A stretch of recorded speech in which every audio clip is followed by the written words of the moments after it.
Hello guys, कैसे हैं आप सभी लोग। आई होप सब अच्छे होंगे। आपके अपने चैनल द हेल्पिंग हैंड में आप सभी का हार्दिक स्वागत है। आज हम सब मिलकर पढ़ेंगे हाइपोथर्मिया क्या होता है, हाइपोथर्मिया के कौन कौन से ग्रेड्स हैं, हाइपोथर्मिया को कैसे असेस किया जाता है, कौन कौन से सिम्टम्स होते हैं और हाइपोथर्मिया को कैसे मैनेज किया जाता है। इन सभी के बारे में विस्तार से जानेंगे। तो पूरा विस्तार से जानने के लिए जुड़े रहे हमारे साथ। सबसे पहले हम बात करते हैं व्हाट इज हाइपोथर्मिया। हाइपोथर्मिया की बात करने से पहले हम बात करते हैं कि नॉर्मल बेबी का बॉडी टेम्परेचर कितना होता है।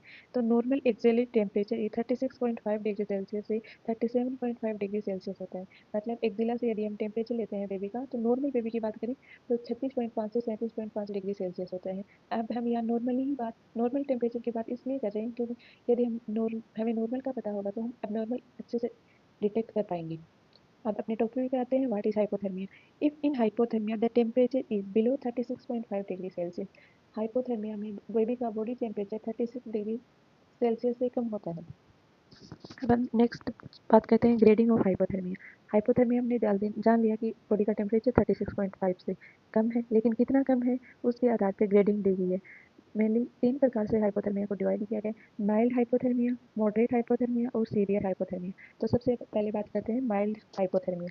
माइल्ड हाइपोथर्मिया को कोल्ड स्ट्रेस के नाम से भी जाना जाता है, जिसमें बेबी का बॉडी टेम्परेचर होता है 36 डिग्री सेल्सियस से लेकर 36.4 डिग्री सेल्सियस। सेकेंड ग्रेड आती है मॉडरेट हाइपोथर्मिया। मॉडरेट हाइपोथर्मिया में बेबी का बॉडी टेम्परेचर होता है 32 डिग्री सेल्सियस से 35.9 डिग्री सेल्सियस। थर्ड ग्रेड आती है सीवियर हाइपोथर्मिया, जिसमें बॉडी का टेम्परेचर होता है बिलो 32 डिग्री सेल्सियस। तो इस प्रकार से हमने हाइपोथर्मिया की 3 ग्रेड कर ली: माइल्ड हाइपोथर्मिया, मॉडरेट हाइपोथर्मिया और सीवियर हाइपोथर्मिया। अब हम बात करेंगे टेम्परेचर रिकॉर्डिंग के कौन कौन से मेथड है। तो सबसे पहला मेथड आता है axillary temperature. Axillary temperature is a good as rectal and safer. यदि हम बात करें एक्सिलरी टेम्परेचर की, तो एक्सिलरी टेम्परेचर गुड है, अच्छा है और सेफर है रेक्टल टेम्परेचर की तुलना में, क्योंकि इसमें लेस रिस्क ऑफ इंजरी और इन्फेक्शन, इसमें कम रिस्क रहता है इंजरी का और इन्फेक्शन का भी। तो एक्सिलरी टेम्परेचर लेने के लिए हम डिजिटल थर्मोमीटर का यूज़ करते हैं। A digital thermometer needs to be switched on for recording the temperature. Temperature is recorded by placing the bulb of thermometer against the roof of dry axilla, free from moisture. Baby's arm is held close to the body to keep the thermometer in place. The temperature is read when the thermometer beeps. Digital thermometer में हम क्या करते हैं, सबसे पहले thermometer को on करते हैं, उसके बाद में हम बेबी के एक्जिला में रखते हैं और एक्जिला में रखते समय हमें ध्यान रखना चाहिए कि बेबी का एक्जिला मॉइस्ट नहीं हो, स्वेट पसीना या फिर और किसी भी प्रकार से गीला नहीं होना चाहिए। यदि गीला हुआ तो हमारे टेम्परेचर में वेरिएशन आएंगे और हमें फॉल्स टेम्परेचर शो होगा।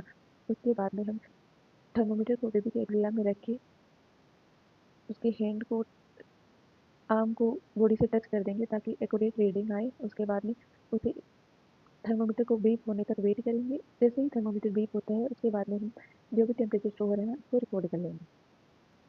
Second method is skin temperature. In a baby being nursed under a radiant warmer, the baby's temperature is usually recorded by a thermistor probe. The thermistor probe is attached to the skin our upper abdomen. The thermistor sends the skin temperature and display it on the panel. Skin temperature में जो बच्चे radiant warmer होते हैं उसमें एक probe होता है जो बच्चे के एब्डोमेन से अटैच होता है और बच्चे वो स्क्रीन पे जो स्क्रीन होती है रेडिएंट वार्मर की, उसके ऊपर बेबी का टेम्परेचर शो करता है। तीसरा मेथड है human touch. Baby's temperature can be assessed with reasonable person by human touch. मतलब अपन हाथ लगा के भी बच्चे का टेम्परेचर चेक कर सकते हैं, जिसमें हम dorsal surface of our hand का यूज़ करते हैं। और यदि बात करें हम टच कहाँ करके चेक करना है, तो बच्चे को मुंह पे, हाथ पे, पैर पे, एब्डोमेन पे, कौन से प्लेस पे चेक करते हैं, तो हम बच्चे का टेम्परेचर चेक करने के लिए बच्चे के एब्डोमेन को टच करते हैं। ओके, इस प्रकार हमने टेम्परेचर रिकॉर्डिंग के 3 मेथड पढ़ ली। एक तो है एक्सिलरी टेम्परेचर, एक सेकंड है स्किन टेम्परेचर और थर्ड है ह्यूमन टच। इसमें ह्यूमन टच रिलायबल नहीं है क्योंकि वेरिएशन आ सकते हैं, बट विथ एक्सपीरियंस अपन आसानी से डिटेक्ट कर सकते हैं यदि अपने पास अदर डिवाइसेस नहीं है तो। आप अपन बात करते हैं कि हाइपोथर्मिया के क्लिनिकल साइंस एंड सिम्टम्स क्या होते हैं। तो मेनली वैसे स्पेसिफिक कोई भी हाइपोथर्मिया के साइन एंड सिम्टम्स नहीं है, फिर भी अपन इन 3-4 कंडीशनों से जान सकते हैं कि बच्चा हाइपोथर्मिक है। The common sign and symptoms in hypothermic baby are lethargic. वो बच्चे लिथार्जिक होते हैं, इरिटेबिलिटी होते हैं, poor feeding and breathing difficulty होती है। सीवियर हाइपोथर्मिया में manifest with hypoglycaemia, scleremia, DIC and internal bleeding. बच्चा जब भी हाइपोथर्मिया का बच्चा आएगा तो वो लिथार्जिक मिलेगा, वो इरिटेबल मिलेगा। मदर कंप्लेन कर रही होगी कि बच्चा दूध नहीं पी रहा है, बच्चे को सांस लेने में दिक्कत हो सकती है, टेकिपीनिया मतलब हार्ट रेट, रेस्पिरेटरी रेट बढ़ी हुई मिलेगी, एपनिया हो सकता है बच्चे को।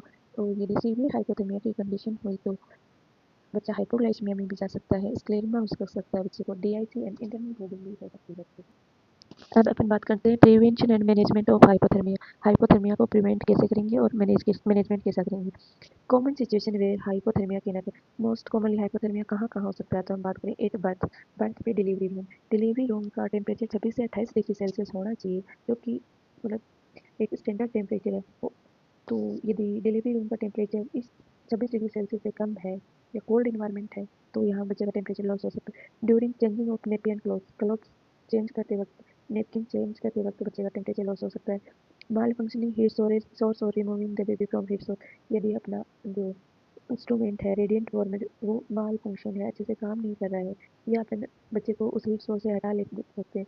वाइल ट्रांसपोर्टिंग ए सिक बेबी, जब सिक बेबी को एक पैलेस से दूसरे पैलेस पे ट्रांसफर किया जा रहा है तब ये कॉमन साइट्स हैं जहाँ पे टेम्परेचर लो। अब हम बात करेंगे प्रिवेंशन ऑफ हाइपोथर्मिया। हाइपोथर्मिया को कैसे प्रिवेंट करेंगे।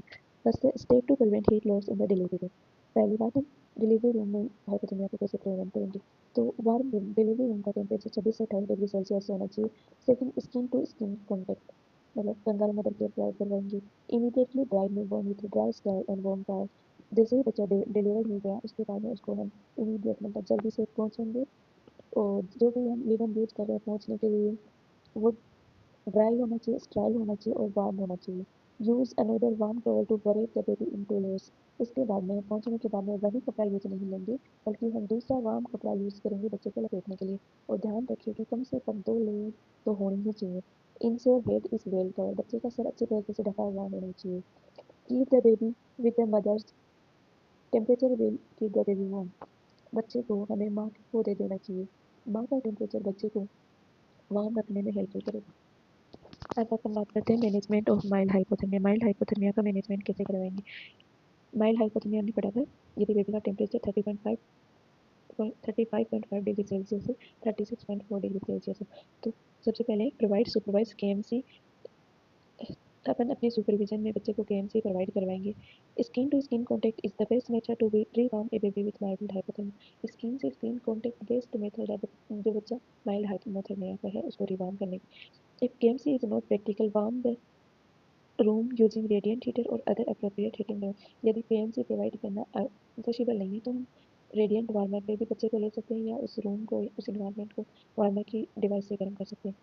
Cover adequately and ensure to replace the cold clothes of the baby with warm clothes. और बच्चे को इंश्योर करेंगे जो यदि ठंडे कपड़े बच्चे को पहना रखे हैं उनको वार्म क्लॉथ से रिप्लेस करें। Keep the room warm, room को वार्म करके रखेंगे। रूम का टेम्परेचर 26 से 28 डिग्री सेल्सियस के बीच होना चाहिए। कंटिन्यू ब्रेस्ट फीड कंटिन्यू करेंगे। Monitoring temperature and capillary refill time during rewarming, temperature और कैपिलरी रिफिलिंग टाइम हम मॉनिटर करते रहेंगे। और एपनिया और हाइपोग्लाइसीमिया के लिए मॉनिटर करेंगे। और उसके बाद में हम क्या करेंगे, monitoring axillary temperature every half hour till it reaches 36.5 degree Celsius. उसके बाद में हम प्रत्येक आधे घंटे पे बच्चे का टेम्परेचर चेक करते रहेंगे जब तक कि बच्चे का टेम्परेचर 36.5 डिग्री सेल्सियस से ऊपर नहीं हो जाता। उसके बाद में हम अगले 4 घंटे के लिए हर 1 घंटे पे टेम्परेचर चेक करेंगे। उसके बाद में 2 हावरली टेम्परेचर चेक करेंगे नेक्स्ट 12 आवर्स के लिए। Thereafter 3 hours as a routine, उसके बाद में हम प्रत्येक 3 घंटे पे एज ए रूटीन के अंतर्गत बच्चे का बॉडी टेम्परेचर चेक करेंगे। तो इस प्रकार से हमने माइल्ड हाइपोथर्मिया का मैनेजमेंट कर लिया। तो क्या क्या पॉइंट थे, सबसे पहले बच्चे को केएमसी प्रोवाइड करवाएंगे, यदि उसमें कोई गिले कपड़े पहनते थे तो उनको वार्म क्लॉथ से रिप्लेस कर देंगे। ब्रेस्ट फीडिंग करवाएंगे, और यदि हमारे पास केएमसी का ऑप्शन नहीं है तो बच्चे को रेडिएंट वार्मर के नीचे रखेंगे और टेम्परेचर को मॉनिटर करते रहेंगे, और हाइपोग्लाइसीमिया और एपनिया के लिए वॉच करेंगे। अब हम बात करते हैं मैनेजमेंट ऑफ सिग्निफिकेंट हाइपोथर्मिया, जिसमें टेम्परेचर 35.5 डिग्री सेल्सियस से कम हो। पहला स्टेप आता है remove cold clothes from the baby and replace with warm cloth. जो बच्चे के ठंडे कपड़े हैं उनको गर्म कपड़ों से रिप्लेस कर देंगे। Place under radiant warmer, radiant warmer के नीचे बच्चे को रखेंगे। अब यहाँ एक पॉइंट है रेडिएंट वार्मर। रेडिएंट वार्मर एक डिवाइस होती है जो बच्चे को टेम्परेचर को मेंटेन करने के लिए यूज में ली जाती है। मोस्टली जो नर्सरीज होती हैं उसमें इस डिवाइस का यूज किया जाता है। अल्टरनेटली वन में यूज रूम हीटर और other means to warm the baby. अपन यदि अपने पास रेडिएंट वार्मर नहीं है तो अपन रूम हीटर का भी यूज कर सकते हैं। एट टाइम्स केएमसी में बी द ओनली ऑप्शन। कई बार गेम यदि अपने पास रेडिएंट वार्मर नहीं है रूम हीटर भी नहीं है और अपन ऐसे लोकल एरिया में या यूँ माने कि अपने घर में ही है, तो हमारे पास केएमसीबी ओनली मेथड होता है बच्चे को वार्म करने के लिए। Monitor temperature every 15 to 30 minutes. बच्चे का टेम्परेचर हर 15 से 20 मिनट में चेक करते रहना। Monitor BP, heart rate, temperature and glucose as needed. हमें बच्चे को का बीपी चेक करते रहना है, हार्ट रेट चेक करना है, टेम्परेचर चेक करना है, ग्लूकोज चेक करना है। जैसे भी अपने पास फैसिलिटी है उसके अकॉर्डिंग अपने को ये सारी चीज़ें करनी है। The baby should be stabilize before being transported to higher centre. और हमें बच्चे को हायर सेंटर भेजने से पहले स्टेबलाइज करना जरूरी होता है। फॉलोइंग एडिशनल स्टेप्स में भी रिक्वायर्ड इन सम बेबी। कुछ बेबीज में कुछ स्टेप्स हैं जो जिनकी ज़रूरत पड़ सकती है। Start IV dextrose. इसमें आईवी डेक्सोज स्टार्ट कर सकते हैं अपन। If perfusion is poor give 10 ml per KG of Ringer lactate और नॉर्मल सलाइन। यदि बच्चा कोल्ड स्टेज में है, शॉक में है, तो हम उसको आरएल या एनएस दे सकते हैं 10 ml पर केजी के हिसाब से। एग्जाम्पल के तौर पे यदि वो 3 किलो का बच्चा हाइपोथर्मिया में है और शॉक में है, तो हम उसे 30 ml एनएस या आरएल बोलस देंगे। घी इंजेक्शन विटामिन की इंजेक्शन विटामिन की देंगे। अब कई लोग ये कहेंगे विटामिन की इंजेक्शन तो at the time of birth दिया जाता है ब्लीडिंग से प्रिवेंट करने के लिए, तो हम यहाँ वापस से विटामिन की क्यों रिपीट कर रहे हैं, क्योंकि कोल्ड स्ट्रेस में या हाइपोथर्मिया के बच्चों में रिस्क रहता है कि ब्लीडिंग टेंडेंसी बढ़ जाती है, तो ब्लीडिंग को प्रिवेंट करने के लिए हम विटामिन के इंजेक्शन देंगे। Provide oxygen and monitor auto saturation between 90 to 94%। Oxygen देंगे और मॉनिटर करेंगे कि बच्चे की जो ऑटो सेचुरेशन है 90 से 94% के बीच रहे। तो कैसा लगा आप सभी को हमारा एक्सप्लेनेशन? आई होप अच्छा लगा होगा। फिर भी कोई कमी या कोई सुधार की अपेक्षा हो तो आप हमें सजेस्ट कर सकते हैं। नेक्स्ट कौन सा टॉपिक पढ़ना चाहेंगे इसके बारे में आप हमें कमेंट करके इन्फॉर्मेशन दे सकते हैं। This is my playlist first video जो मैंने इसमें एक्सप्लेनेशन के साथ बनाया। आई होप कुछ मिस्टेक्स होंगी एक्सप्लेनेशन करने में, तो इनको इग्नोर कीजिए, मैटर पे ध्यान दीजिए और हम अपनी तरफ से इसको और भी सुधारने का प्रयास करें। Thank you, have a nice day. और हेल्पिंग हैंड चैनल को प्रमोट करने के लिए या सपोर्ट करने के लिए आप इसे अपने दोस्तों के साथ शेयर कर सकते हैं, लाइक कर सकते हैं, कमेंट कर सकते हैं और सब्सक्राइब कर सकते हैं। जय हिंद।